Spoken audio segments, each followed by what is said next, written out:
to discard your mental blinders. Counterthink with Mike Adams is now live on Infowars.com. You're watching Counterthink. Welcome to this episode. I'm Mike Adams, your host, here on Infowars.com. This is also being posted at Counterthink.com. You can check out all the episodes there. Thank you for joining us today. We've got a really fantastic show for you lined up, all about biosludge and biosolids. We're interviewing an amazing scientist slash whistleblower. His name is Dr. David Lewis, and he's the author of the book Science for Sale. He's been considered as the science advisor to President Trump, and he is the person who opened my eyes to the issue of biosludge and biosolids. Now, this affects you in a big way because you're eating food that's been grown in human, city sewage, human waste. It's shipped out of the cities and it's spread on the countryside and on the farms. And what this stuff contains will absolutely blow your mind. You will definitely want to hear this entire episode. And Dr. David Lewis joins us a couple segments down the road here. I've got a lot of other interesting points to cover first, but let me define biosludge for you. There's a story about thousands of tons of New York human sewage stuck on a train in Alabama. And this story was the first story for a lot of people that woke them up to this issue of biosludge and sewage. And why is this happening? Well, it turns out that cities, of course, produce thousands of tons of waste. I mean, when you flush the toilet, when the corporations flush and the hospitals flush their medical, sometimes medical waste, sometimes even biohazards go down the drain. Light industrial companies, heavy metals, lots of things go down the drain. And that's all collected into a giant, like a sludge farm, like a sludge collection point. And then the water is separated out from the solids so that it becomes, semi-aqueous, but not a lot of water. And then these solids are said to be safe by the EPA.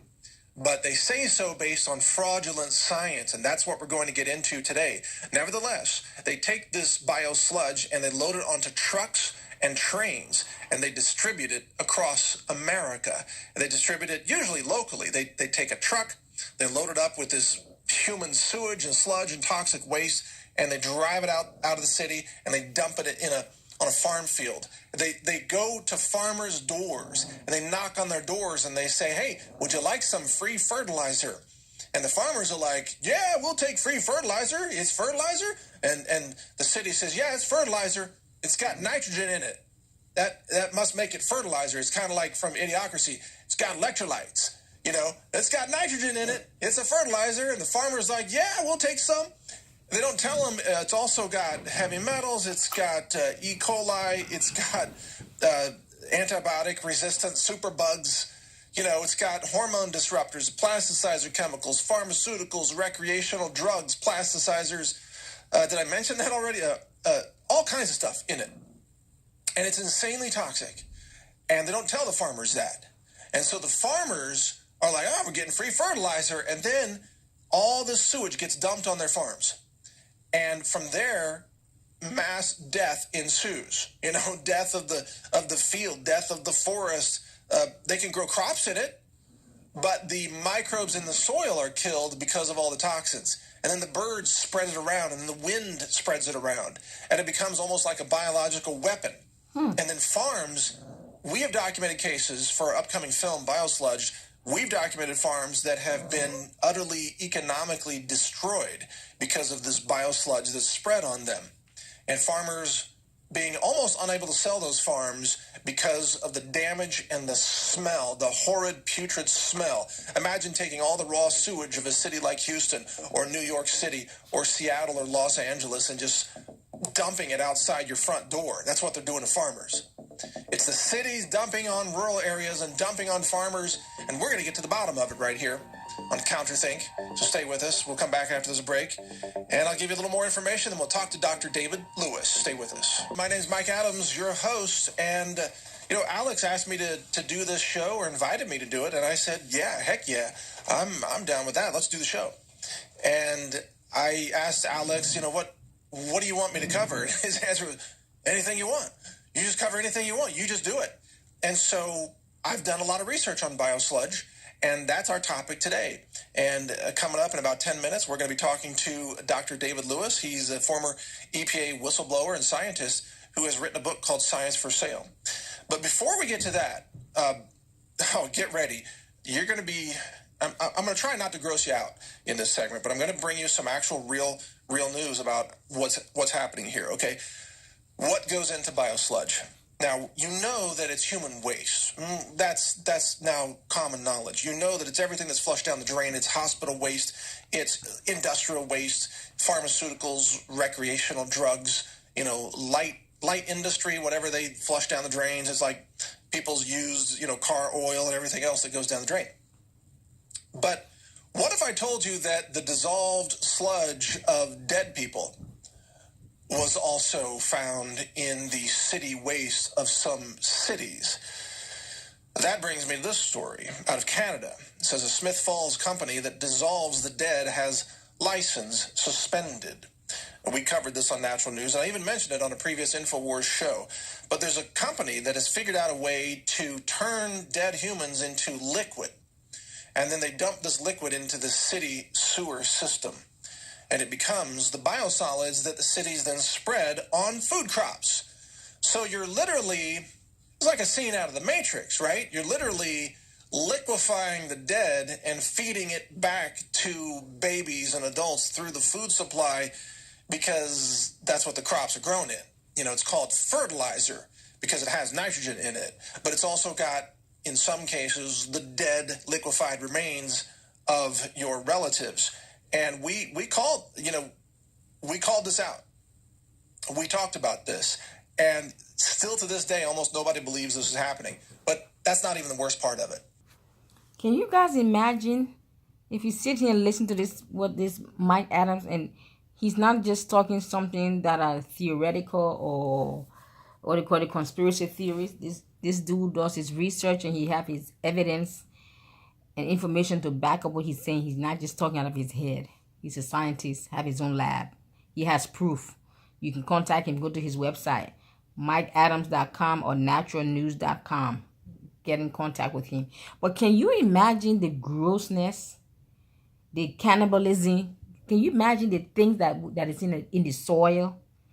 And then they grow our food with that soil. And then we're eating the food. From a spiritual point of view, how demonic is that? It's a form of cannibalism. That means even they abort their babies. So now there's a company that knows how to take the dead bodies and liquefy them. Why can't you just burn them? Like most people, if the family don't want to claim the dead bodies, most companies usually just burn them and throw the ashes away. Now you find a way to liquefy the dead bodies, and then you put the water and you sell it to the farmers in the form of a fertilizer, and they have no clue, and they think it's an actual fertilizer. And then they fertilize the soil and we eat the food. No wonder the nation is so demonized. And people have so many sicknesses and disease that medical science don't even have names for it, nor do they have cure for it. So these people are creating some of the diseases mentally, emotionally, physically, psychologically. They are creating some of the diseases. And then we have to go to the same company who created the diseases to give us medication to cure the very diseases they created by their wickedness and their diabolical act. It is really time for a serious shakedown and an awakening and an uprising of the citizens of this nation to begin to make a demand on Congress to change some of the laws. It's time for the church to gather up and begin to organize a spiritual protest and pray that God will begin to dethrone these principalities in the FDA, in the big pharmaceutical industry, the Food and Drug Administration, the food products, the cosmetics products, your lotion. I mean, anything you touch, they have poisoned it with the tentacles and the evil plans. It's time for us to pray, church, that God will dethrone these guys or take them out. Seriously, remove them, change their mind, let them turn or let them be removed. That's the only choice they have. Abortion centers. Now, I'm not even going to ask Dr. David Lewis about abortion because I'm not trying to make this a political interview with him. He's a scientist. I want to ask him about the science of biosolids. But in this segment, before we get to Dr. Lewis, what I'm telling you is that abortion centers, we now know, across America are, how to put this nicely, they're taking the dead fetal tissue and they're putting it down garbage disposals that drain right into the city sewer systems. Not all of them are doing it that way, but some are. And this has come out through videos and articles from, I believe it's the Center for Medical Progress, talks about that. And what it means, and we've covered this in Natural News, in this article, new recycling technology is actually cannibalism. Dead people are liquefied, drained into city sewers. And if you look at if you search on my websites for abortions, abortion industry and biosolids, you'll find how the abortion industry is putting the fetal tissue down the drain.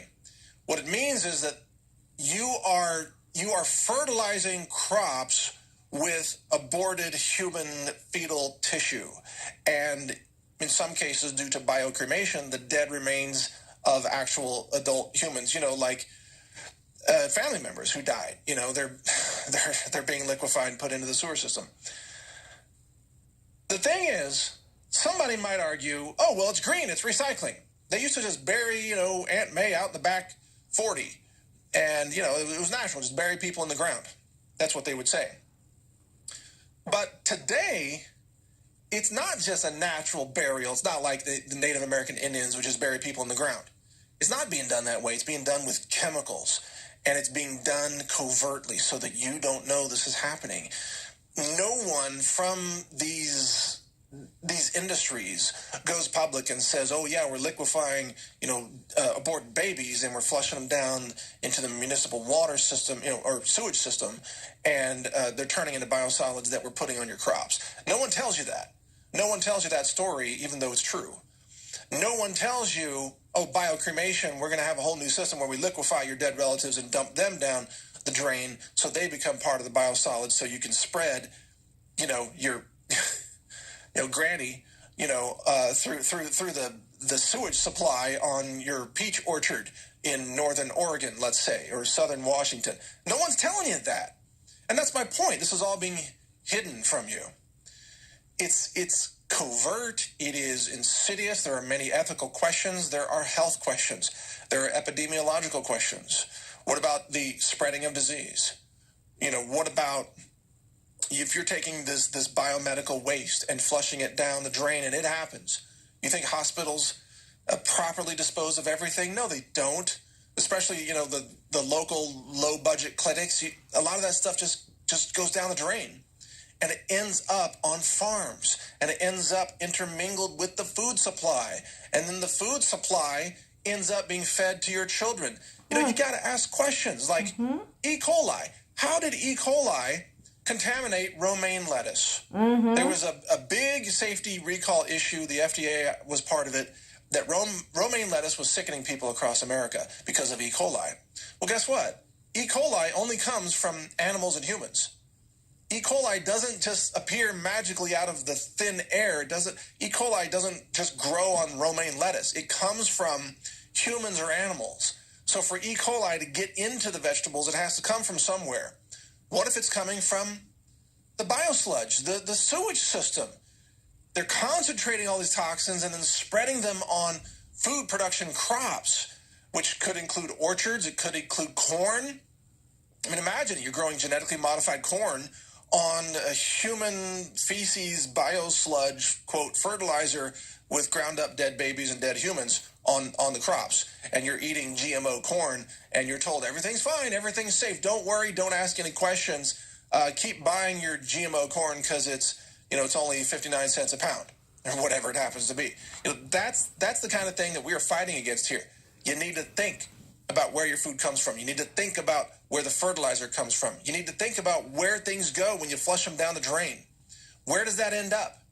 And every city in America is a generator of a massive pile of human feces and waste and pollution that's then just spread all over America. And it's the cities polluting the rural areas. It's the northern cities polluting the southern cities in some cases, like we saw with this New York train being stuck in Alabama full of New York poo and sewage. What is New York sewage doing in Parrish, Alabama? Ask that question. Why is there a trainload of feces stuck in Alabama? Because our system is broken. There's so much feces and waste being produced by these cities, they don't know what to do with it. They need to be incinerating it and turning it into ash, by the way, and that way you destroy the chemicals, you destroy the pharmaceuticals, you destroy the plasticizers, the hormone disruptors, the microbes. You need to incinerate it. And it becomes a very tiny mass. 100 tons of feces, of biosludge, might become only, let's say, 1 ton of ash by the time you incinerate it. That's what you need to be doing, but the cities don't want to do that because it costs too much money. So they just take it and dump it on the farmers' fields and dump it in the front yards of farmers who, frankly, are not informed on this issue. They think they're getting free fertilizer. This is the issue that we're talking about here. And, we're going to interview Dr. David Lewis in the next segment. He'll be joining us. And he's going to give us the lowdown on the fraudulent science behind all of this. And I'm going to ask him some tough questions. Is the EPA engaged in systemic fraud? Is the EPA faking the science on this? Why is the EPA legalizing the mass pollution of America with human feces and human waste? What's the solution? As cities produce waste, what are we supposed to do with it all? How do we stop this mass poisoning of America's soils and America's croplands and farmlands with biosludge? These are the questions that I'm going to ask. And that's my job here on Counterthink. That's why I do this show. And that's why I appreciate you supporting this show and sharing this show. So when we come back, we'll get into that.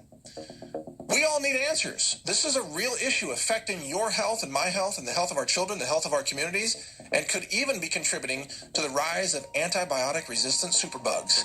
So stay with us. We'll talk to Dr. David Lewis next as we continue this episode of Counterthink here on Inc. Welcome to this segment. We're interviewing Dr. David Lewis, author of Science for Sale, and he's also a key contributor to focusforhealth.org, which is just an amazing website that talks about independent science. And he joins us by Skype for this entire segment. I've got a lot of questions for him. I can't wait to talk to him.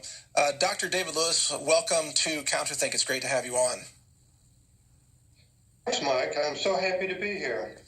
Well, it's great to have you joining, and I really appreciate you making the time for this. You're a busy guy. I understand you are being considered as the science advisor to President Trump. I certainly hope that you actually get offered that position. Is that something you're prepared to do? I would be very interested in that job, certainly. I did hear from the executive committee of the Trump transition to see whether I would accept that position if offered. Well, I certainly hope they give that serious and due consideration. You have an extraordinary background in science. Let me brief our viewers on just a little bit of that, and I'll ask you to fill in the blanks if I leave something out. You are a former EPA scientist. Some people call you a whistleblower. You are very, very familiar with analytical science and environmental science, and you are very familiar with the EPA's decision to legalize the pollution of soils through the biosludge/biosolids decisions that were made in mostly in the 1990s. Your book, Science for Sale, opened my eyes to this issue. And in that book, which I strongly recommend, you really laid out the case for revisiting the perhaps twisted science on this issue. Is that a pretty good summary, or am I leaving something major out there, Dr. Lewis? No, you got it right. I would explain that my quote-unquote whistleblowing is nothing other than publishing scientific articles in Nature, Lancet, and Nature Medicine that raise concerns about EPA and CDC policies. Yeah, that's a good point. You're just publishing science, and yet that's what we've come to in this world today. We're publishing fact-based, evidence-based science turns you into a whistleblower because in some cases the corruption of the regulatory system is so extreme that someone needs to shed light on it with legitimate science. So let's back up. Let me ask you a very basic question. I know we've covered this before, but you're featured in my upcoming film, by the way, Biosludged. People can see that trailer at biosludged.com. You visited my laboratory, and we filmed you for that film, which is coming out later this year. But for those who are new to this topic, explain from a scientist's point of view, what is biosludge exactly? I mean, and why would the EPA say that this is okay to spread on farms and crop fields all across America? Well, the biosludge is the semi-solid material that settles out at wastewater treatment plants where our sewage goes to in municipalities across the country. It's mostly human feces, but it's got a lot of other waste in there, including industrial waste. The best way to look at what EPA has done, the crux of it is, in the 1970s, 70 in particular, when EPA was created, industry and municipalities ran their chemicals into rivers through a pipe. EPA, under the first Clinton administration, changed that after Jimmy Carter, under Jimmy Carter's presidency, sewage treatment plants were created across America to where the pollutants that were in the water became concentrated in the solid material, the biosludge that settles out at waste treatment plants. And the difference here between having infinitesimally small concentrations of pollutants going into the rivers and diluting out in the oceans, getting carried away from the human population and settling out in the sediments at the bottoms of the oceans, is it's now concentrated millions of times higher and spread on land all around us and unregulated. Now, your audio is a little bit choppy. We got most of that. I would just caution our viewers, or urge our viewers, listen in, because this interview is extremely important to understand. And if I could just restate what you said, Dr. Lewis, before the EPA legalized this, the contaminants and pollutants were at much lower concentrations as they were being released into, let's say, waterways or various oceans. But today they're more highly concentrated into biosolids, and the EPA has granted permission for that biosludge, as we call it, to be distributed, basically trucked out of the cities and distributed in rural areas across America, distributed onto farmlands, croplands, orchards, sometimes school playgrounds, a forest where children hike, and all of these places. And now the pollutants are concentrated. And as you said, it's heavy metals, it's industrial waste from cities, it's human feces, it's E. coli, it's viral strains, bacterial strains, in addition to all the plasticizer chemicals, hormone disruptors, pharmaceuticals, recreational drugs, and anything else that we can think of. Does that kind of summarize? Is that a pretty accurate description? Exactly. And as a microbiologist, I sort of stress that every antibiotic-resistant organism we know of is contained in it. And many of them survive the sewage treatment process. Oh, yeah. So we're living in a society that I believe even some medical journals have said is the end of the era of antibiotics because of the spread of superbugs.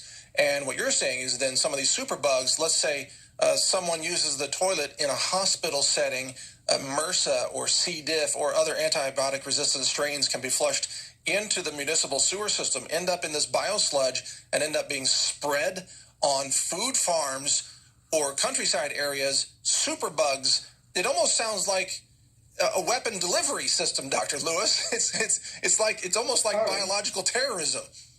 You could not design a more perfect weapon. I mean, think about it. We mix the infectious waste of the human population in with the pharmaceutical waste. Every antibiotic that is used goes in the sewer, so you mix the pathogens and the antibiotics together in high concentrations together and spread it all around us. And then listen to the CDC and EPA, FDA, and others explain that it's the doctor's fault for over prescribing antibiotics. That's why we've got this problem. It's ridiculous. It is ridiculous, and it's extraordinary that it has come to this. I really encourage viewers to get your book, Science for Sale. It is astonishing, eye-opening. I think the first chapter is all about dentistry and some of the spread of HIV through earlier dental instruments, correct? And then you get into biosludge in chapters 2 and 3? Correct. All right. Well, look, we got to take a quick break, Dr. Lewis. We'll be right back after this break to ask you more about why this has been legalized and why it's being covered up by the EPA, what we can do to resolve this mass pollution issue affecting America. Stay with us here on CounterThink. I'm Mike Adams, your host. Each episode airs not only on Infowars.com Sundays at 6 p.m. Central, but also at the website CounterThink.com. So be sure to check out all those episodes, plus additional video blog posts as well. And we are continuing our conversation with Dr. David Lewis, former EPA scientist, a microbiologist, author of Science for Sale, one of the most intelligent and intriguing scientists I've ever had the pleasure of interviewing on these topics. And Dr. Lewis, my question for you to lead off this segment is, your book opened my eyes to this idea that we have a Clean Water Act and we have a Clean Air Act in the United States, but we don't have a Clean Soils Act. And so the EPA has decided to take all these contaminants and pollutants and legalize their dumping into soils, many of which end up dumping into the streams and rivers anyway, and other soils are used to grow the food that we're feeding our children in public school lunch programs. So it seems kind of insane. Why does the EPA believe it's okay to pollute soils but not air and water? It seems inconsistent to me as a scientist. What's up with that? Well, EPA's rank and file scientists never believed that it was okay. Throughout EPA's Office of Research and Development, where I worked as a senior level research microbiologist, they unanimously kicked out this idea. It was the politically run program offices in Washington under the first Clinton administration that pushed this through and actually created large bodies of scientific literature that can only be described, in my opinion, as totally phony to support this.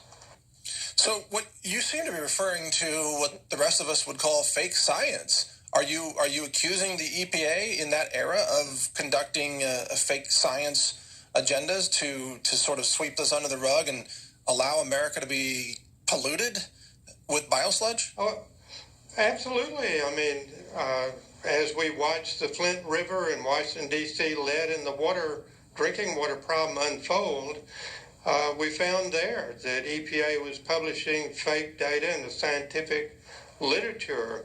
When I got to looking at land application of toxic chemicals and heavy metals on soil, we found the same thing. In fact, EPA admitted when we caught them that they had faked 20 years of pollutant data to cover up problems with land application of sewage sludge. A federal judge ruled that when the computer scientists who created the data admitted it.